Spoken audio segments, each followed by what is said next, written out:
In this video, I'll be going over 10.2, which is the Taylor series.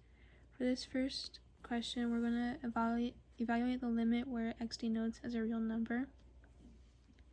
So usually there's 3 possible cases for these kinds of limits.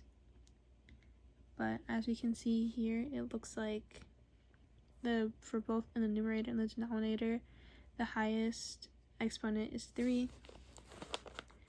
And so, ignoring the other 2 cases, the case that matches would be m equal n, because these 2 are equal to each other.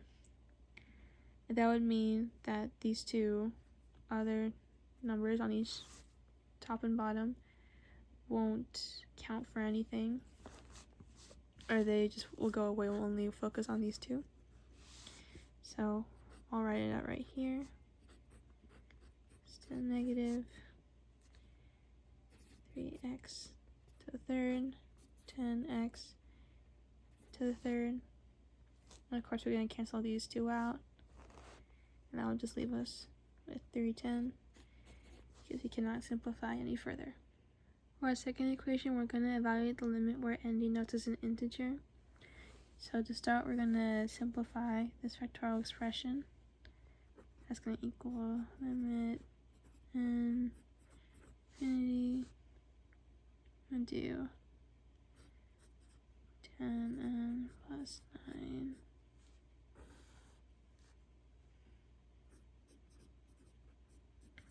10 times 10n plus 9. These 2 will cancel out, leaving it as 1 over parentheses 10 or 10n plus 10. So as we apply the properties of limits of rational functions at infinity, we notice that the largest power of the numerator is less than the largest power in the denominator. So although I can't show you guys the cases, case 1 does apply. So that means just overall it equals 0. For our last question, we're going to find the interval of convergence of the given Taylor series representation. So I wrote this out for us. We're going to have n equal 0, 1, and 2. So we're going to let fx equal this entire thing right here. And we're going to identify our 8n as 10 to the n. Our an plus 1 will be 10n plus 1. And from that, we're going to find the limit. So it'll be lim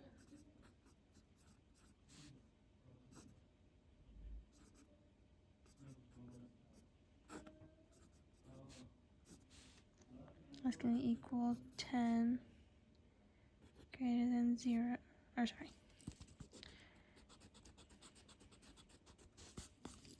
It's going to equal limit n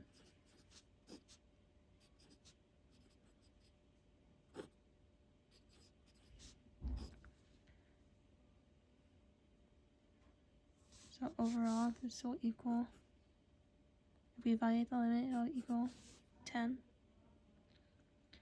And since this is greater than 0, case 1 will apply. So our L will be 10 and our R will be 110. And we're going to find the interval of convergence. Here's our equation to do so. So we're going to plug in 0 for our A. That in this case our A is 0. So it'll be x minus 0 to our R, which is 110. And we're going to simplify, it'll just be x is less than 110. We're going to write the other part right here. So it's going to be negative 1 over 10 is less than x greater than 1 over 10. We're going to write it like it's a point. Oops. Overall, that is our integral conversions for this equation.